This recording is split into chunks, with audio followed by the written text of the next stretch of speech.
congratulations. Thank you. And thank you for doing this. Yeah, of course.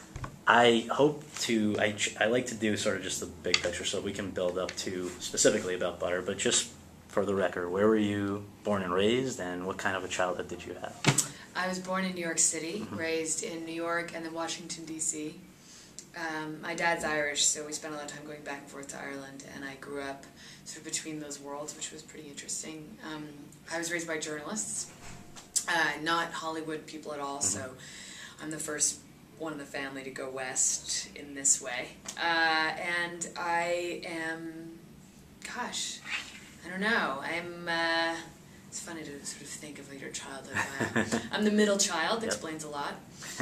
Yeah, that's about it. And just when did the idea of acting, well, first of all, when did you first just try acting for fun, and then when did it become something that you knew you might want to do in the long run?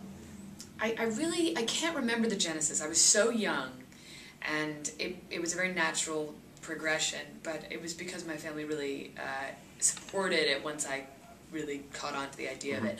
I think when I was little, I was so energetic, and my imagination was so powerful that someone said to me along the line, wow, we have an actress on our hands, which is probably not a compliment, but I took it as one. Right. And I started acting in every school play, and I started doing acting programs, and for me it was very therapeutic. It was a way to focus my unbridled energy on something creative, and it was really positive for me as an activity for kids. And I mean, I really think that many kids are over-medicated when really a focused artistic activity can be quite therapeutic in itself. So I'm really grateful that they did that instead of putting me on lots of drugs.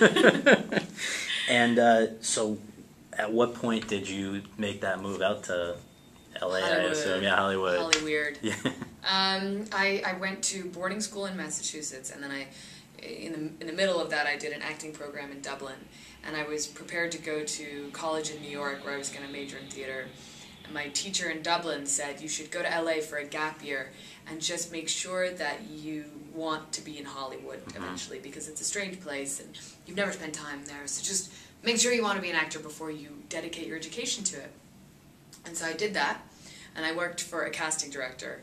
And instead of deterring me, it really inspired me. And I started auditioning right away, and I started working right away. Wow. So it was when I was 18 that it all sort of began. And now it's been 10 years, and I really think that the slow progression has been healthy. I'm really happy I didn't hit it big then. Right off the bat, yeah. Gosh, that would be unhealthy. So what were the first things that started to click for you? Was there a period when it was sort of a struggle, or did it immediately? Of course. Yeah. Although I was very lucky. I mean, I remember getting the first pilot that I ever auditioned for, and then I got picked up, and I didn't really understand the significance of that. I was like, I'm in this pilot, and I guess I got picked up. Is that a good thing? And people were like, oh my God, do you know that most people spend 5-10 years in pilot season? But of course, then that show was a big disaster, which was really good for me. I think failure early on is a very healthy thing. And it put everything in perspective, and since then I've never really gotten caught up in the hoopla. So then I had a few, years of doing indie films. I did Alpha Dog, which really was a wonderful experience. And it's funny because I saw Emil Hirsch last night, who was here for his film, and we were marveling at how so many of us who were in that film have grown up now to still be acting in different ways. And in the movie In Time that I've coming out, there's a few Alpha Dog vets in there. There's Anton Yelchin, Justin Timberlake, Amanda Seyfried, and myself. It's crazy. It's worked out. But and then a few things happened, and House was a big game changer for me. Tron, Cowboys, and hopefully now Butter. Yes. Well, I guess kind of a question that I should ask specifically is when and why did, as I've read, I believe it's Olivia Cockburn, become Olivia Wilde? What was the... It's funny, it's pronounced Coburn, which I know sounds really strange. Okay, so I'm the idiot that just said Cockburn. No, but I feel, You're not, my God, of course, how would you know? It's a Scottish name, and I'm really proud of my family. I'm very lucky to be from my family. They're really wonderful people, and they're all journalists, and my grandparents were journalists, my uncles, aunts, cousins, and it was in no way, so many actors have changed their names, and I don't think it's a rejection of the family. I think it's carving your own artistic path. When I was growing up, I always thought it was cool that I had family members who were novelists who had taken on pen names. And I thought, how romantic. My grandfather wrote Beat the Devil under the name James Helvick. And then Truman Capote adapted his book into a screenplay, of course. But I thought, oh, it's so romantic. I want a pen name. And I think that was probably part of it, the romance. I was in an Oscar Wilde play at the time. I was doing a long run of Importance of Being Earnest, and he inspired me so much as a person, as an activist, as an unapologetic, unique individual, and I really was inspired by it. So everybody has their own reasons. You think of everyone from Bob Dylan to Woody Allen to Natalie Portman to Jack Black, None of those names are real. Right. Kirk Douglas, it goes Kirk forever. Douglas, I just think that it was Cary Grant. That's a great story. Archie Leach. Yes, Leach to Grant. Right, I love it. Right. But I just really think that it was a kind of a decision to take on carve my own path, and of course there was romance to it. And I think there's also a sense of putting a barrier in between Hollywood and your family. Yeah. But that's really impossible anyway because of the internet. There's no protecting your family. Well, that anticipates my next question, which is that when things started to click for you, whether it was, I'm just curious whether it was after the OC or House when you started, or something else when you started to sort of see that change of the intrusion of the celebrity obsession of our society. And when did it first happen, and how did you first deal with that? It can't be easy.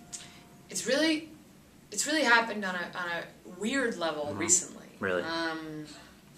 And I try to laugh at it. I mean, the great thing is that I have very good friends and great family around me to help me laugh at it. I mean, I understand how strange it is. The nature of celebrity, the nature of, like, being chased by 12 paparazzi every day. I mean, I don't do anything interesting. I try to warn them. When I know they're following me, I say, like, I'm going to get my dry cleaning. Right. I just want to be clear so you don't waste gas money, because it's expensive. But I've taken the advice of many people wiser than I, and also followed in the footsteps of people who I think have handled it well.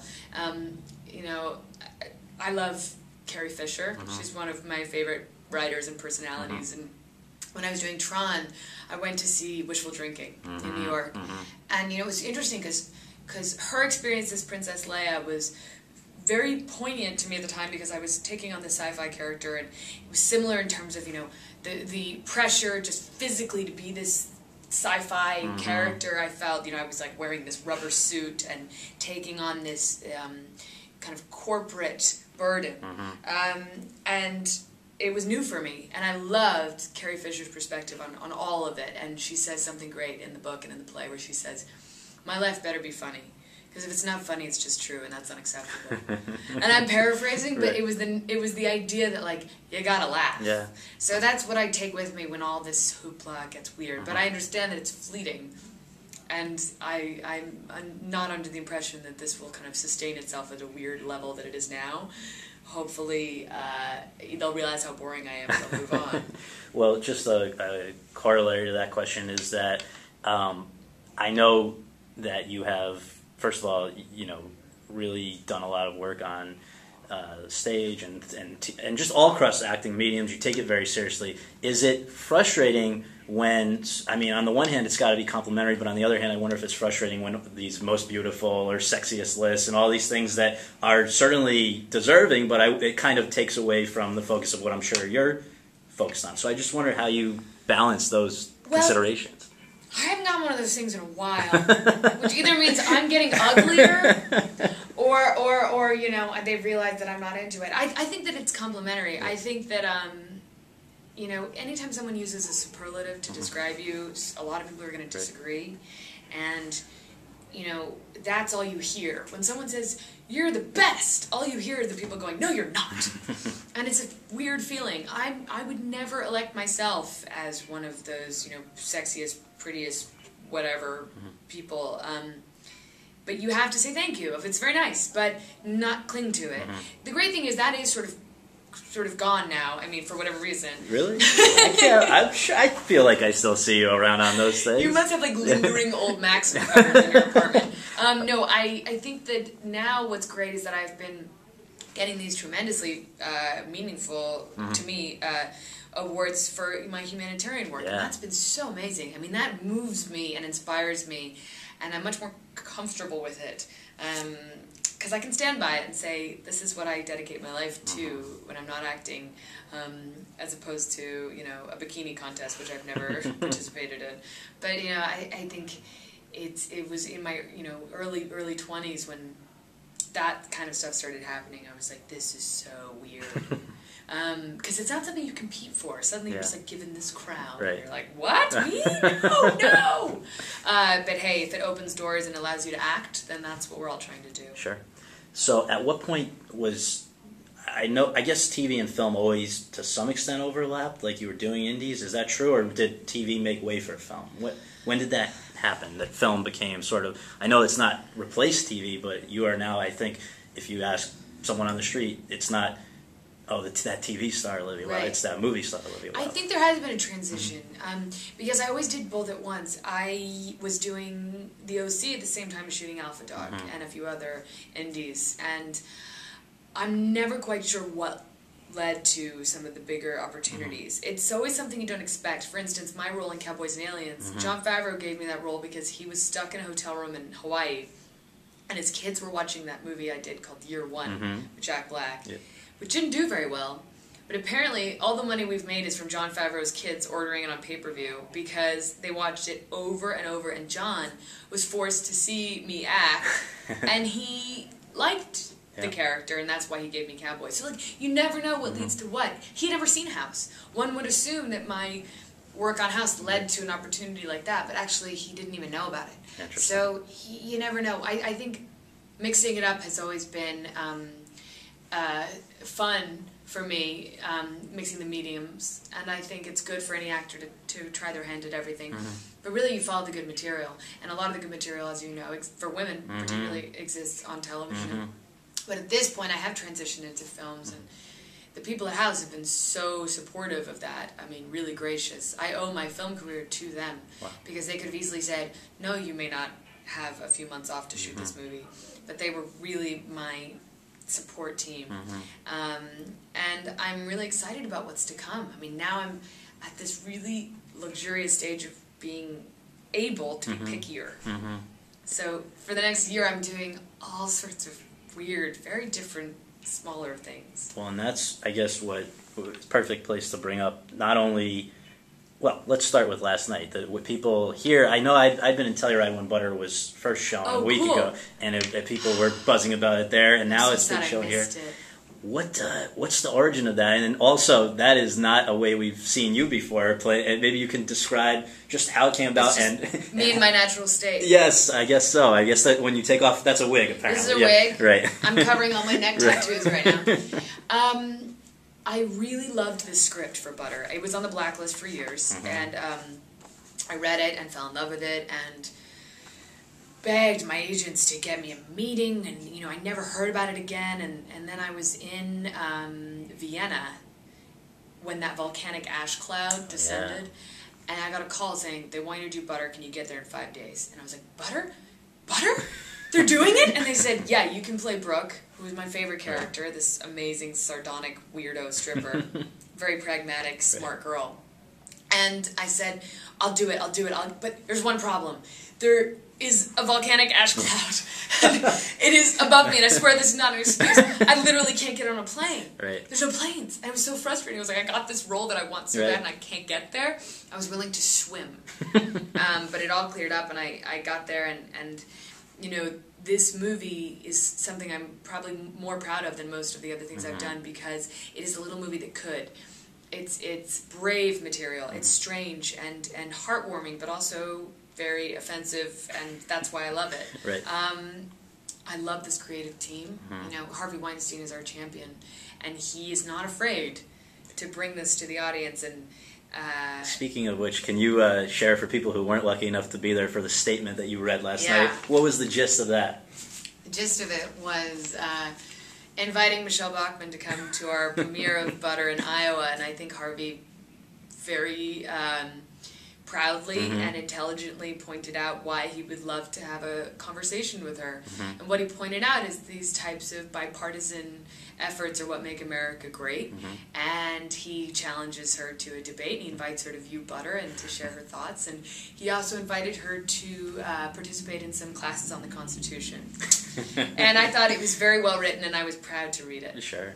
All right, one last thing is, first of all, in terms of perspective, I read that you once had a conversation with Julie Christie. That was interesting. I don't know if sometimes crap is reported online. This may not even be true, but I read... No, that's true. Okay. She's a mentor of mine. Okay. She's a wonderful, example of, I think, how to handle Hollywood with grace. And so, drawing upon what she said or others have said, what are your thoughts for the future, the long term? What would you like to be doing in a few years from now? Do you have specific goals? I know that it's not only limited to the professional stuff, because I've heard that you just got back from Nairobi from this other stuff. So just in the big picture, what are your future ambitions? If I'm lucky, I'll be able to continue mixing my acting life with this humanitarian work that I'm so proud to be a part of with Artists for Peace and Justice and our schools in Haiti that we run, and also being able to travel the world and make documentaries. But I'm also, in terms of Hollywood, I'm really excited to be developing some of my own material and to be directing and producing. I just directed a short, which is called Free Hugs, and it's a comedy, kind of in the vein of Bridesmaids. It's about a very bitter young woman who's getting over a breakup and learning to love again, really love herself again. But in the meantime, she has to destroy everything like the Tasmanian Devil. And I think... Sun City Picture House too, right? Sun City Picture House, yes. That is an incredible documentary. I'm so proud to be a producer of that. Is about the building of a movie theater in a refugee camp in Haiti. It is a wonderful way to tell the story of Haiti. It's hopeful as opposed to being devastating. But I think that it really answers the question so many people have asked me, which is, why do you come back from Haiti looking so happy? Shouldn't you be sad? And this movie really shows you why Haiti is such a magical place, and why the people we work with there are so incredible. So I love producing documentaries. I want to direct them as well, but I think that movie is something that is so extraordinary and unusual. So I'm lucky to have been a part of it. And we're making another one now about a baseball team that we formed of kids who are from the tent cities that were formed after the earthquake. And they're called the Tabar Tigers. And we just, here in Toronto, had our pitcher throw out the first pitch at the baseball game here. Really? Wow. And it was really moving. And so I'm really into documentaries, but I'm also into directing narrative, which was amazing. I felt so comfortable as a director. I loved speaking to actors and working with the crew, and so I'll definitely do more of that. I'm writing a feature-length script at the moment, which is funny. Well, hopefully it's funny. I laugh. I crack myself up.